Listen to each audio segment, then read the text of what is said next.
सहनाववतु सहनो भुनक्तु सह वीर्यं करवावहै तेजस्विनावधीतमस्तु मा विद्विषावहै। ओम शांति शांति शांति। गीता सार की इस कक्षा में आप सभी श्रोताओं का, दर्शकों का हृदय की गहराइयों से हार्दिक स्वागत है, अभिनंदन है। श्रीमद् भगवत गीता जो योगेश्वर श्री कृष्णचंद्र जी का उपदेश है, संदेश है, और जो सार्वकालिक सार्वभौमिक है, अपने जीवन और इस जगत के उत्थान के लिए, मनुष्य मात्र के कल्याण के लिए सभी मत, पंथ, संप्रदाय, समुदाय के लिए यदि कोई मानवता का उपदेश, संदेश सरलता से समझने का प्रयास कर रहा है, तो उसके लिए यह श्रीमद् भगवत गीता का जो उपदेश है यह अत्यंत महनीय है। इसको अपने स्वभाव में हम उतारें, क्योंकि वेदों का ज्ञान तो सबसे महान है। वेदो अखिलो धर्म मूलम, वेद सब सत्य विद्याओं का पुस्तक। वेद का पढ़ना, पढ़ाना, सुनना, सुनाना तथा आचरण में लाना हम सभी श्रेष्ठ जनों का, आर्यों का परम कर्तव्य है। परंतु सब वेद तक नहीं पहुंच पाते हैं, फिर उनका और जो सार है उपनिषदों में है, और उपनिषद का सार श्रीमद् भगवत गीता है, ऐसा कहते हैं। तो इस ज्ञान को हम जीवन में उतारेंगे तो निसंदेह हमारा अतिशय कल्याण होगा। हम गीता सार के इस स्वाध्याय में चतुर्दश अध्याय का स्वाध्याय करेंगे। पिछली कक्षाओं में हमने चर्चा की और अलग अलग विषयों में बहुत सुंदर वर्णन आया। जैसे 13वें अध्याय में क्षेत्रज्ञ के बारे में विचार किया गया है। पुरुष क्षेत्रज्ञ अथवा आत्मा उदासीन है और सब कुछ प्रकृति का त्रिगुणात्मक व्यवहार ही प्राणी को पूर्व जन्म के भंवर में डालता है। आत्मा के अतिरिक्त दृश्य जगत के जितने पदार्थ हैं वे सब त्रिगुणात्मिका प्रकृति के ही रूप हैं। स्थावर सृष्टि भी उसी प्रसार में है, और जो कुछ भी हम देखते हैं, चाहे सतोगुण, रजोगुण, तमोगुण, ये संपूर्ण जो प्रकृति है ये त्रिगुणात्मक है। इसको क्या कहेंगे? त्रिगुणात्मक। और त्रिगुणात्मक जो प्रकृति है वह हमारे स्वभाव में भी, हमारे शरीर में भी कार्य करता है। व्यक्ति जब सात्विकता से युक्त होता है तब उसका उत्कर्ष, उसका जो जीवन का कल्याण है, और जो एक रजोगुण से युक्त है, एक तमोगुण से युक्त है, वहां अलग अलग जो बातें हैं निसंदेह इसमें हमको सीखने को मिलेंगी। प्रकृति के लगाव गुणसंग ही बंधन का कारण माना गया है। गुण कितने हैं, उनका स्वरूप क्या है, उनमें संग कैसे होता है तथा कैसे उनसे छुटकारा मिलता है, गुणों से मुक्त पुरुष का लक्षण क्या है, इन अनेक संबंधों में, अनेक विषयों में यहाँ पर चर्चा की गई है, और जो बहुत ही कल्याणकारी है। भगवान कह रहे हैं, श्री भगवान उवाच, पहला ही श्लोक है, परम भूयः प्रवक्ष्यामि ज्ञानानां ज्ञानमुत्तमम् यज्ञात्वा मुनयः सर्वे परां सिद्धिमितो गताः। भगवान कहने लगे कि अब परम भूयः प्रवक्ष्यामि। जो जाना नाम जानमुत्तमम, जानो में भी जो अति उत्तम है, जानो में भी जो अति उत्तम है, परम जान है, उसको पुनः भूयः पुनः प्रवक्ष्यामि मैं कहूंगा।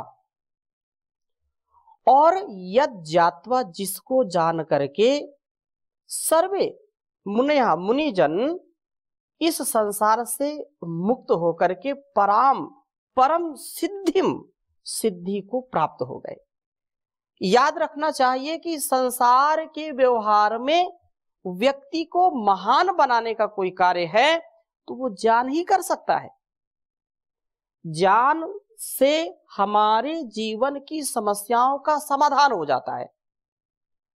ज्ञान विहीनः सर्वमतेन भजति न मुक्तिम जन्मशतेन भज गोविंदम गोविंदम भज मूढ़मते।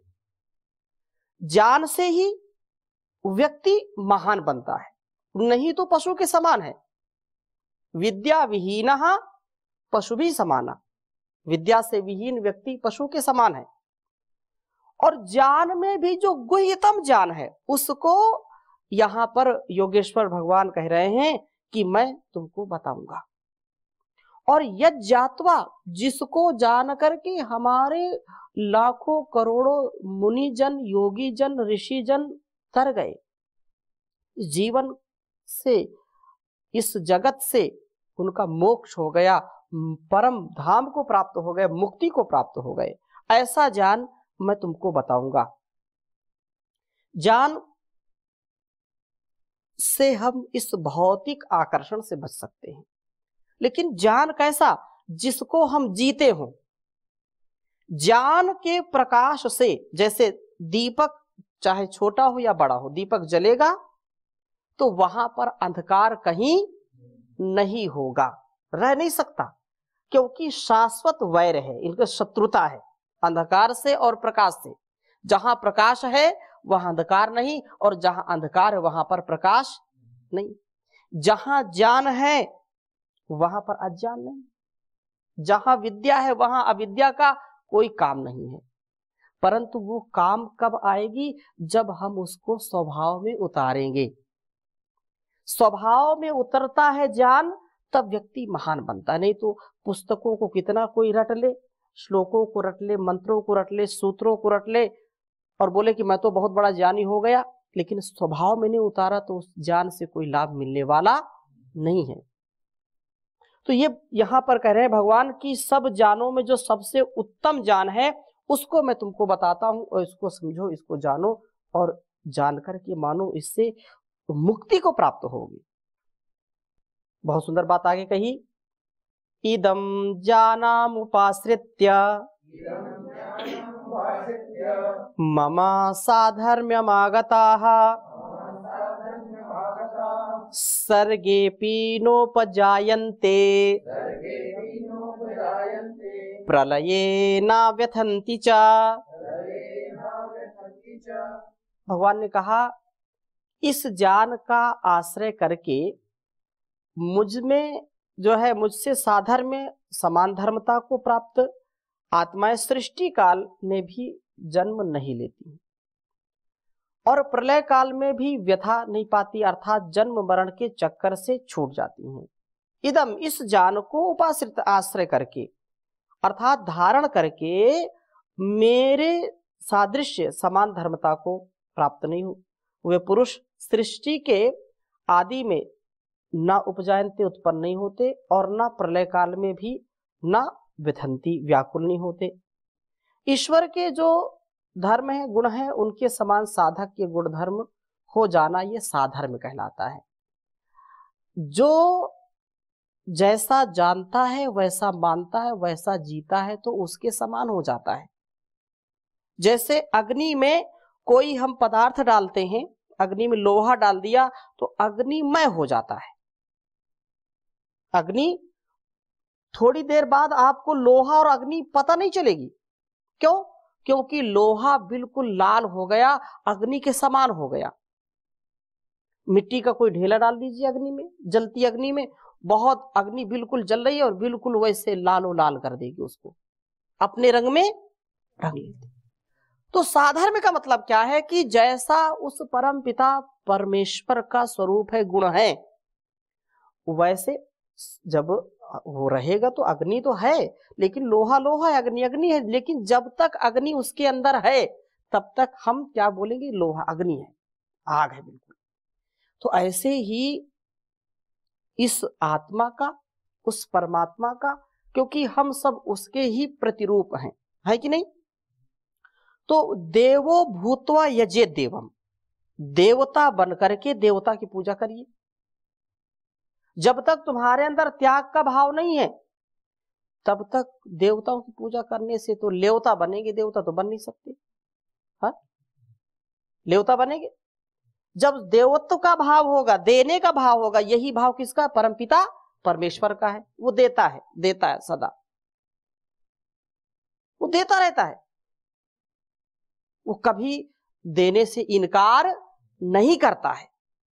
जो कुछ उसके पास है वो सब देता है, इतना देता है जितनी हमारी औकात नहीं है, जितना हमारा सामर्थ्य नहीं है, उससे हमारे सामर्थ्य से भी वो ज्यादा देता है। हाँ, भर रहा धन धान्य से ही सबके तू परिवार को, भर रहा धन धान्य से ही सबके तू परिवार को, देते तुम थकते नहीं हो, देते तुम थकते नहीं हो, ऐसी तुम सरकार हो, तुम मेरे जीवन के धन हो और प्राणाधार हो, तुम मेरे जीवन के धन हो और प्राणाधार। तो हम इस जीवन को और इस जगत को पाकर के विद्या से युक्त, ज्ञान से युक्त, विवेक से युक्त जीवन को जिएंगे तो हमारे लिए अत्यंत कल्याणकारी होगा। और यही बात कह रहे हैं कि वो सदृश हो जाता है, उसी के सदृश हो जाता है। अर्थात जैसे उसमें दयालुता है, जैसे उसमें दान की प्रवृत्ति है, देवत्व है, जैसे उसके अंदर करुणा है, वैसा ही स्वभाव हमारा भी हो जाए। तो ये सादृश्य की बात कही है, साधर्म की बात कही है। तो इसको श्री अरविंद ने इस श्लोक में साधर्म शब्द को महत्वपूर्ण बतलाया है। और वे कहते हैं कि मानव देह में जीव भी रहता है, परमात्मा भी रहता है, परंतु जीव तो देह में प्रकृति के गुणों में बंधा रहता है, प्रकृति के भोग को अपना भोग मानने लगता है।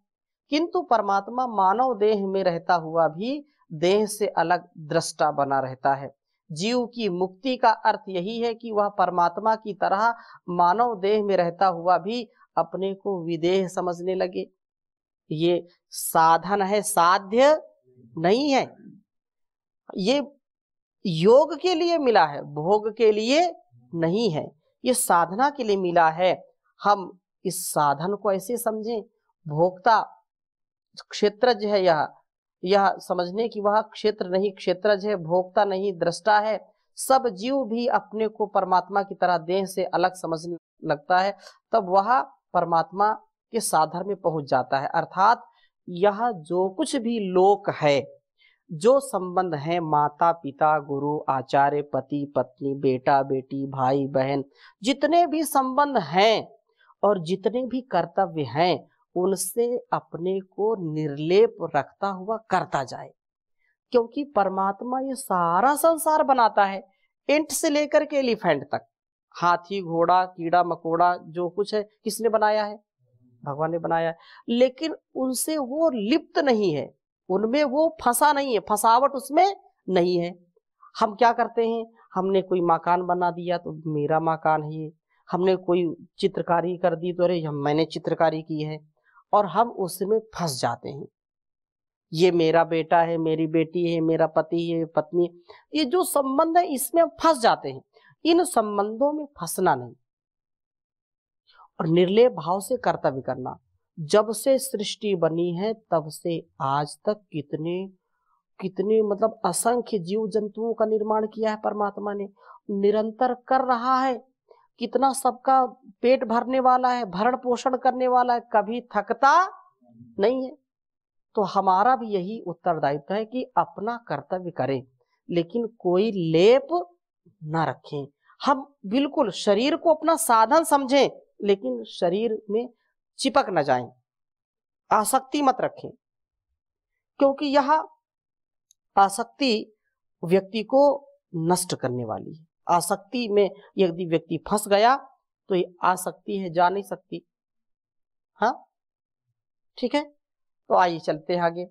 और फिर उस उत्तम ज्ञान से भगवत साधर्म को प्राप्त पुरुष स्वर्ग में उत्पन्न नहीं होते, यह कहा है, परंतु ज्ञान रहित पुरुष तो स्वर्ग में उत्पन्न होते हैं।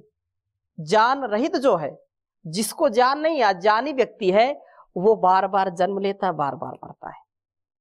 पुनरपि जननम पुनरपि मरणम पुनरपि जननी जठरे शयनम इह संसारे खलु दुस्तारे कृपया पारे पाहि मुरारे भज गोविंदम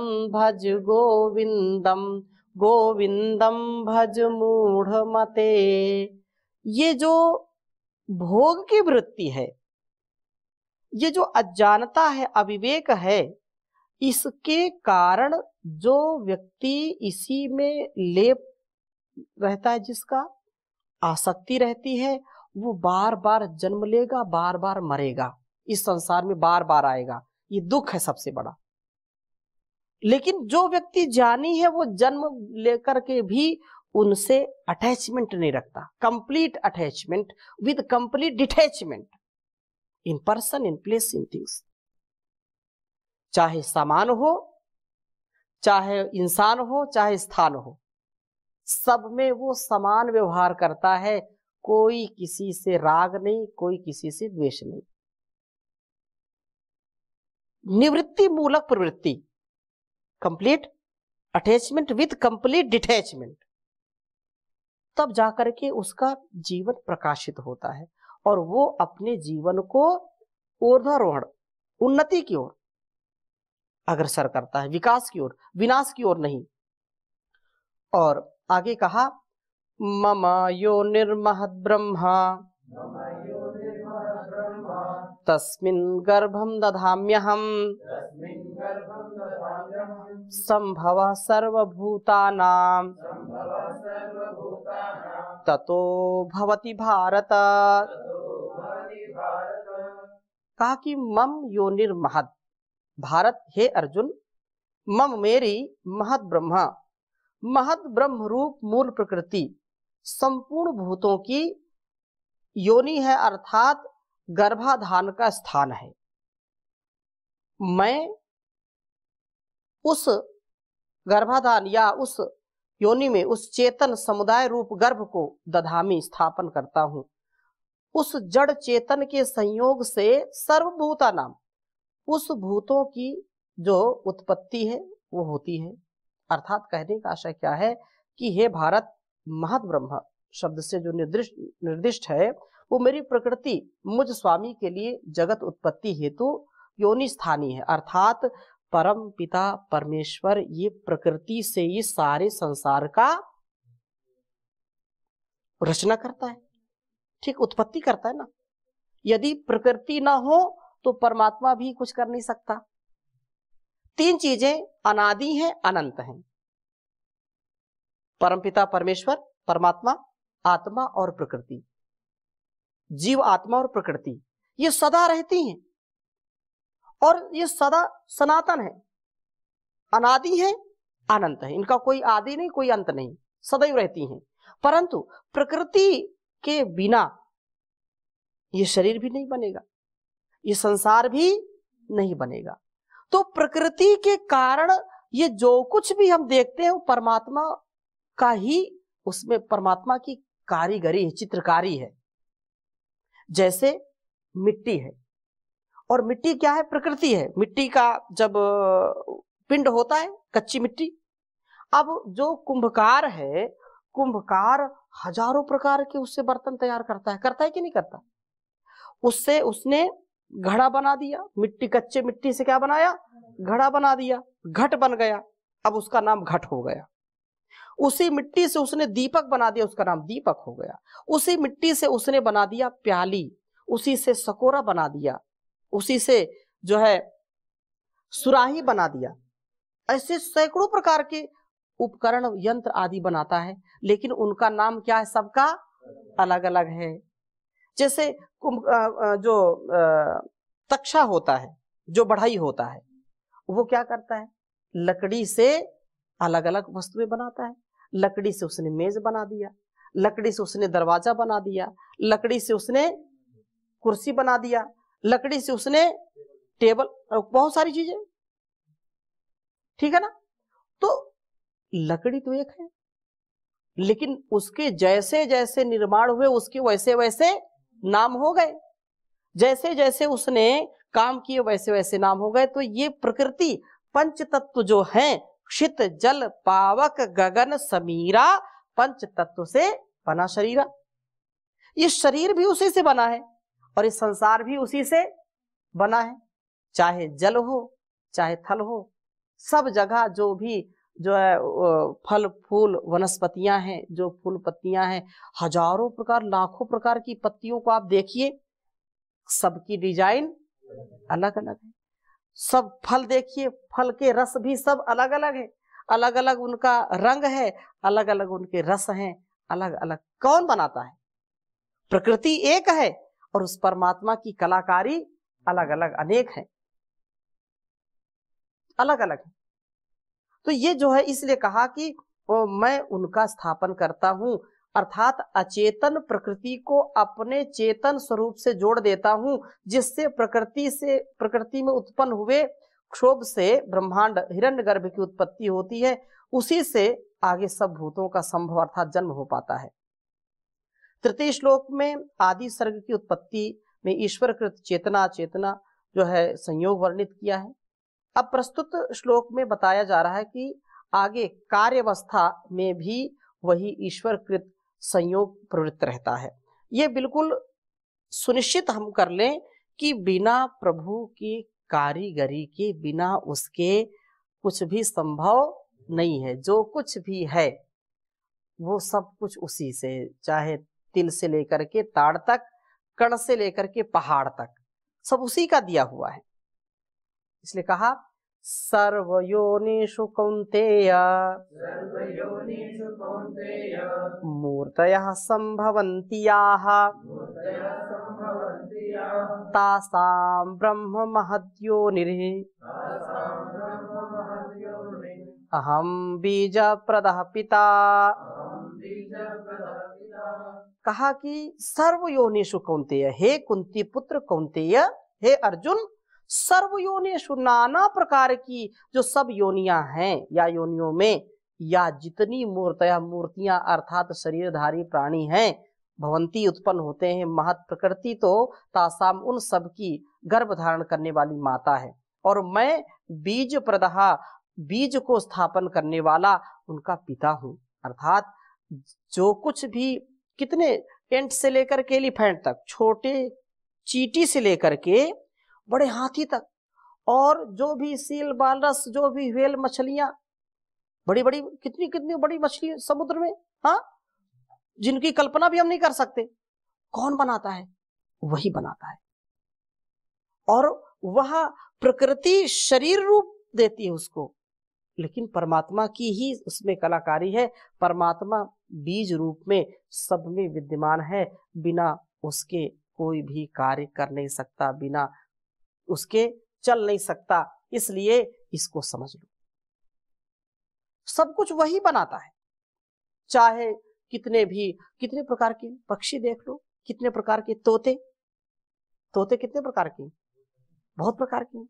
सर्प देखो कितने प्रकार के, असंख्य सर्प, अलग अलग प्रकार से उसकी जो संरचनाएं हैं अद्भुत है, अद्वितीय है, अकल्पनीय है, अवर्णनीय है। उनका वर्णन हम कर नहीं सकते।